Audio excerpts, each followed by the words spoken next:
Hello and welcome to The Pulse. In part 2 of tonight's show, is China about to liberalise or clamp down?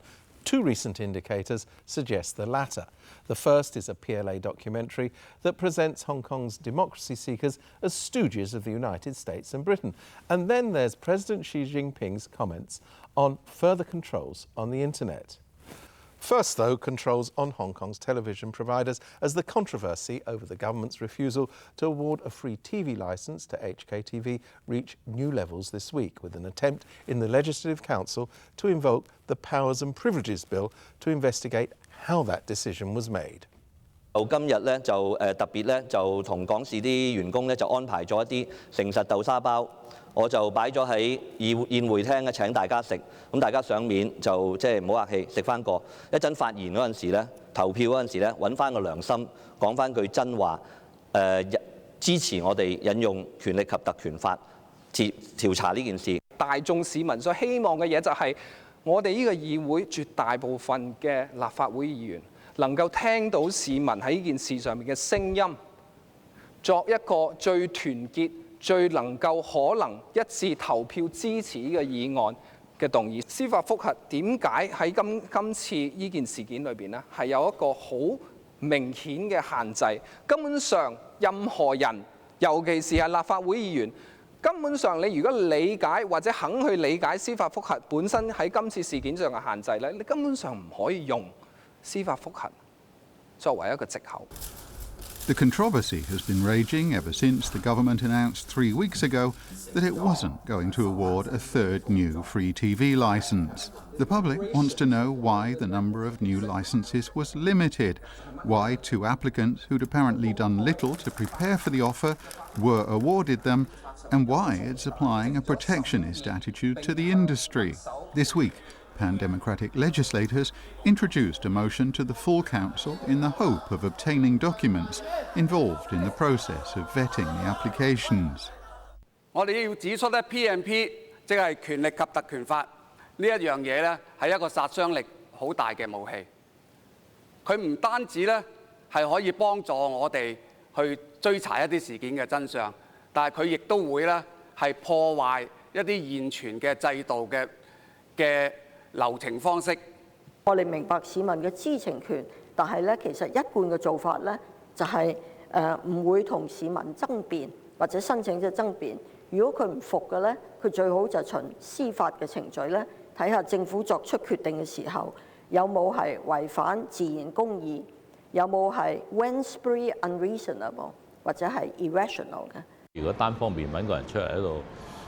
只係因為佢係落選咗個機構咁佢梗係有佢自己嗰心中嘅鬱結啊、唔滿意啊咁樣。咁其實佢要講都講咗好多啦，係嘛？咁亦都唔需要話再嚟立法會。而家立法會而家11月8號都請咗佢嚟啦，係嘛？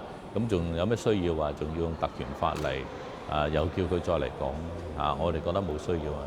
For disclosure through the PMP ordinance, the main focus is whether disclosing those documents or evidence is essential for the Legislative Council to carry out its duty to the public, to find out the truth as to what happened, and then account to the public as to what happened.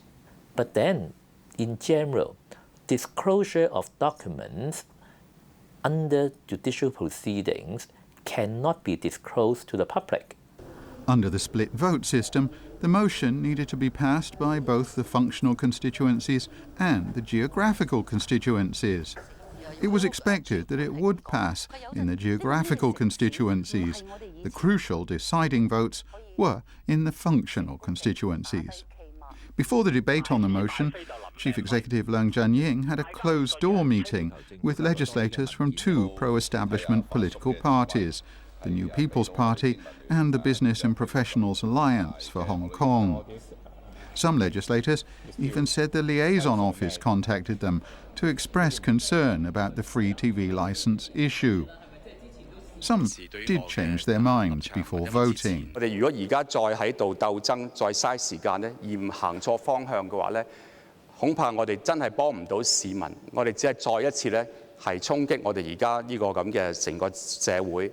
咁呢一方面咧，我希望大家咧都能夠俾少少反思。而我咧經過嚴重嘅反思之後咧，即使冒着被指責話係轉態嘅風險咧，我都恐怕需要咧喺呢個情況之下咧，我決定兩樣都投棄權票。多謝主席。特首，我亦都希望你收起你嘅高傲，真心去聆聽市民嘅訴求，同埋各大政黨俾你嘅意見，千祈唔好再偏聽，唔好再獨斷獨行，唔好再自以為是、自我感覺良好。我經過多日嘅反覆思量，喺唔違反行政會議保密原則，同埋唔需要披露商業秘密同敏感資料嘅情況下，我係決定支持郭榮鏗嘅修正議案。主席，本人謹此陳辭。多謝林大輝，投下良心嘅一票。Roughly around 50,000 Hong Kong protesters gathered outside the Tamar government offices. Opposing them were pro-government protesters, waving Chinese national flags and singing patriotic songs. Many of them were from fellow townsmen associations and hailed from places such as Hainan, Guangxi and Shanwei.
Protesters waving Hong Kong's former colonial flag were forbidden from entering the protest area by the police. But the conflict between different groups of demonstrators couldn't be prevented. By Wednesday night, the motion debate still hadn't finished. As pro-establishment legislators left the Legislative Council, protesters expressed loud dissatisfaction. Apart from the public discontent with the current state of the television they've been getting, there's also anger over the apparent black box operation through which the decision was made. The chief executive initially used confidentiality rules to justify why no details of the deliberations would be released, even though many said the rules didn't apply that broadly. Partly to win over wavering pro-establishment legislators, the day before the Powers and Privileges Ordinance motion debate, the chief executive provided 6 pages of written explanation. It says, the assessment made by the Chief Executive in Council reflects an overall judgment. It has formed the view that Fantastic TV and HKTVE outperform HKTV in overall terms. The Council disclosed to all applicants the 4 consultants' reports and provided sufficient time and opportunities for the applicants to respond on these matters, which adhered to procedural fairness. It also added, it's unnecessary to invoke the Legislative Council Powers and Privileges Ordinance to intervene and politicise the matter. HKTV Chairman Ricky Wong replied that the explanation was incomplete, untrue and unfair. Few expected the attempt to invoke the Powers and Privileges Ordinance to pass. They were not surprised.